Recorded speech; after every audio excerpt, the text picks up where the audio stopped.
Hi friends, എല്ലാവർക്കും നമസ്കാരം. ഇന്ന് മഹാശിവരാത്രിയാണ്.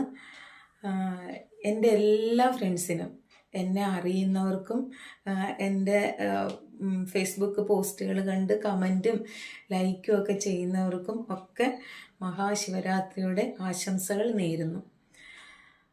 മഹാശിവരാത്രി എന്ന് പറഞ്ഞാൽ അതിൻ്റെ പിന്നിലൊരു ഐതിഹ്യമുണ്ട്. അത് ചെറുതായിട്ടൊന്ന് പറയാമെന്ന് ഞാൻ വിചാരിക്കുകയാണ്.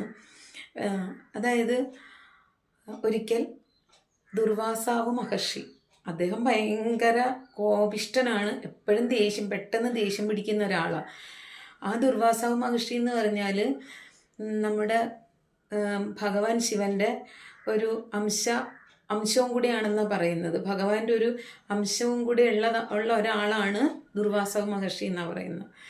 അപ്പോൾ ഒരു ദിവസം അദ്ദേഹം ഇന്ദ്രലോകത്തെത്തി, അതായത് ദേവന്മാരുടെ രാജകൊട്ടാരത്തിലെത്തി. അവിടുത്തെ രാജാവ് എന്ന് പറയുന്നത് ദേവേന്ദ്രനാണ്. അപ്പം ഈ ദുർവാസാവ് മഹർഷി ഇന്ദ്രനെ കാണാൻ വേണ്ടിയിട്ട് അവിടെ വന്നപ്പോൾ, നമ്മൾ ഇന്നാണെങ്കിലും വെറും കൈയുടെ ഒന്നും ഒരു വീട്ടിലേക്ക് പോവില്ല, എന്തെങ്കിലും ഒരു സമ്മാനം നമ്മുടെ കയ്യിലുണ്ടാവും. സ്വീറ്റ്സ് ആയിട്ടോ അല്ലെങ്കിൽ എന്തെങ്കിലും ഒരു സമ്മാനം നമ്മളുടെ കയ്യിലുണ്ടാവും. അതേപോലെ തന്നെ ദുർവാസാവ് മഹർഷിയുടെ കയ്യിലും ഉണ്ടായിരുന്ന ഒരു സമ്മാനം, വിശിഷ്ടമായ പൂക്കളൊക്കെ കോർത്തിണക്കിക്കൊണ്ടുള്ള ഭയങ്കര നല്ല ഭംഗിയുള്ള ഒരു ഹാരമായിരുന്നു അത്, ഒരു നല്ല പൂമാല.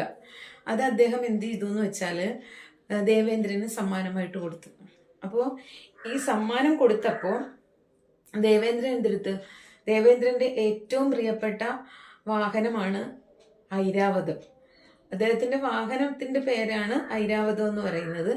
അപ്പം ആ ഐരാവതത്തിൻ്റെ കഴുത്തിലേക്ക് ഇട്ടുകൊടുത്തു. കഴുത്തിലിട്ടപ്പോഴേക്കും ഐരാവതത്തിന് തോന്നി, ഞാൻ മാലയൊക്കെ ഇട്ട് വളരെ സുന്ദരനായിട്ടുണ്ടല്ലോ എന്നുള്ള ആ ഒരു ഇച്ചിരി തലക്കനമൊക്കെ ആയിട്ട് അങ്ങനെ ആടി നിന്നപ്പോൾ നമ്മുടെ കുറേ വണ്ടുകളൊക്കെ വന്ന് ഈ മുല്ലപ്പൂവിൻ്റെയും നമ്മുടെ ഇവിടെയുള്ള പൂക്കളുടെ എല്ലാം മണം കിട്ടുമ്പോഴേക്കും കുറേ വണ്ടുകളും ഈ തേനീച്ചകളും ഒക്കെ വരില്ലേ, അതേപോലെ അവിടെയും വന്നു.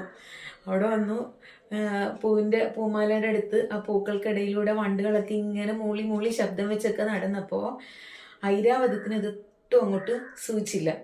പുള്ളി പെട്ടെന്ന് തന്നെ കഴുത്തേ കിടന്ന ഹാരമൊക്കെ ഊരി താഴേക്കിട്ടു. എന്നിട്ട് കാലുകൊണ്ട് നല്ലതായിട്ടൊരു ചവിട്ടുമൊക്കെ വെച്ച് കൊടുത്തു.